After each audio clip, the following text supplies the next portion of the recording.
नमस्कार, आप देख रहे हैं हिमालयन टीवी। आज हम चर्चा करेंगे हिमाचल प्रदेश की टॉप 10 खबरों की। जुड़े रहिए, चैनल को लाइक व सब्सक्राइब करना ना भूलें।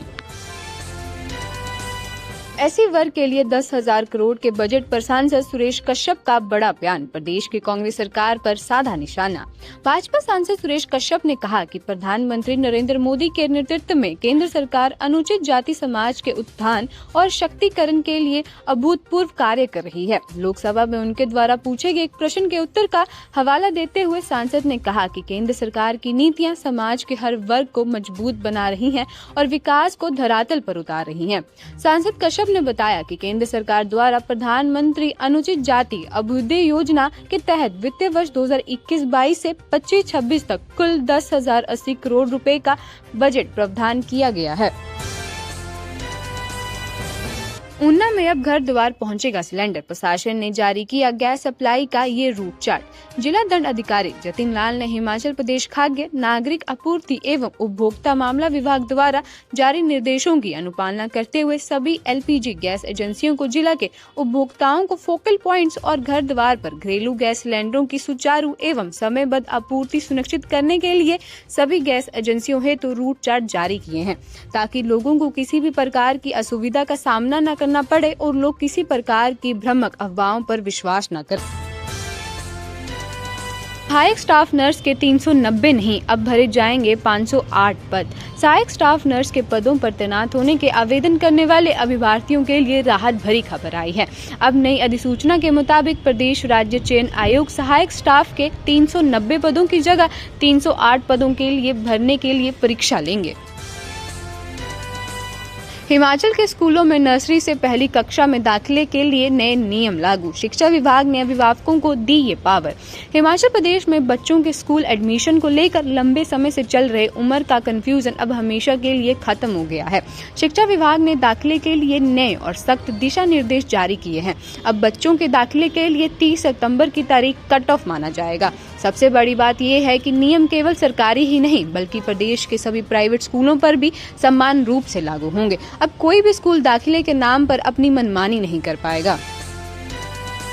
ओडीआई की सूची में शामिल इन 3 अफसरों को पद से हटाएगी सुक्खू सरकार। सेवा विस्तार के बाद दी थी दोबारा नौकरी। हिमाचल प्रदेश विधानसभा क्षेत्र के बजट सत्र के दूसरे चरण की शुरुआत होते ही सत्ता पक्ष और विपक्ष के बीच तीखी बहस देखने को मिली। ऊना से भाजपा विधायक सतपाल सत्ती ने भ्रष्टाचार में फंसे अधिकारी को रिटायरमेंट के बाद फिर नौकरी देने का मामला उठाया। उन्होंने आरोप लगाया कि ऊना में रिश्वत कांड के नाम आने के बाद भी एक अधिकारी को सेवा विस्तार दिया गया, जो प्रशासनिक नैतिकता पर सवाल उठाता है। उन्होंने सवाल किया कि जब अधिकारियों की सत्यनिष्ठा संदिग्ध है तो उन्हें लाखों रुपयों के मानदेय पर दोबारा क्यों रखा जा रहा है। पुलिस का चला डंडा, फ्लॉप हुआ तस्करों का फंडा। 101 पेटी अवैध शराब के साथ 2 तस्कर गिरफ्तार। हिमाचल प्रदेश में अवैध नशे और शराब तस्करी पर लगाम लगाने के लिए पुलिस पूरी तरह से अलर्ट मोड पर है। इसी कड़ी में मंडी जिले के गोहरा पुलिस को एक बड़ी कामयाबी हाथ लगी।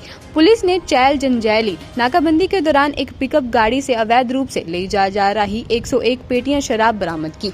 यही नहीं, मौके से 2 तस्करों को भी गिरफ्तार किया गया है। अगर मैंने गलत जानकारी दी है तो बीजेपी जांच करवा ले, इंटरव्यू के दौरान बोले राज्यसभा सांसद अनुराग शर्मा। एक राज्यसभा सीट के लिए प्रदेश में कई बड़े चेहरे चर्चा में बने हुए थे, लेकिन अचानक से बैजनाथ के कार्यकर्ता अनुराग शर्मा का नाम सामने आया। भाजपा के आरोपों पर प्रतिक्रिया देते हुए अनुराग शर्मा ने कहा कि उनके पिता 1978 से सरकारी ठेकेदार थे और उन्होंने सैकड़ों लोगों को रोजगार दिया। उन्होंने आरोपों के खारिज करते हुए कहा कि उन्होंने कुछ भी नहीं छुपाया, समय पर टैक्स भरा है और अगर वह गलत पाए गए तो जिम्मेदारी लेने को तैयार हैं। वही विपक्ष पर भी गलत आरोप लगाने का जवाब भुगतना ही पड़ेगा। सुक्खू सरकार का बड़ा फरमान, अब रील बनाई तो नफेंगे हिमाचल के अफसर, जारी की social media guidelines. Himachal Pradesh के प्रशासनिक गलियारों में इन दिनों रील्स और पोस्ट से ज्यादा चर्चा सरकार के नए फरमान की है। प्रदेश की सुक्खू सरकार ने सरकारी अधिकारियों और कर्मचारियों के लिए एक सख्त social media code of conduct लागू कर दिया। ये कदम तब उठाया गया जब हाल ही में एक महिला प्रशासनिक एसडीएम ने कमर्शियल प्रमोशन ने सरकार की कार्यप्रणाली पर सवालिया निशाने खड़े कर दिए थे। शिमला पुलिस की बड़ी कार्रवाई, दंगा फसाद और रैश ड्राइविंग करने वालों की ऐसे निकाली हेकड़ी। हिमाचल प्रदेश की राजधानी शिमला में कानून व्यवस्था को सुदृढ़ करने और नागरिकों की सुरक्षा को सोप्रिय रखते हुए जिला पुलिस ने अपना कड़ा रुख अपना लिया है। नए आपराधिक कानूनों के लागू होने के बाद शिमला पुलिस पूरी तत्परता दिखाते हुए अपराधों पर लगाम कस रही है। बंदरों का आतंक राष्ट्रीय समस्या, निपटने के लिए बने व्यापक कार्य योजना। अनुराग सांसद अनुराग सिंह ठाकुर ने लोकसभा में बंदर आतंक को राष्ट्रीय संकट बताते हुए केंद्र से तुरंत हस्तक्षेप की मांग की। उन्होंने कहा कि अनियंत्रित बंदर आबादी से खासकर कृषि राज्यों में भारी नुकसान हो रहा है। हिमाचल में 70,000 हेक्टेयर भूमि पर खेती छूट चुकी है और फसल नुकसान सैकड़ों करोड़ों तक पहुंच गया है।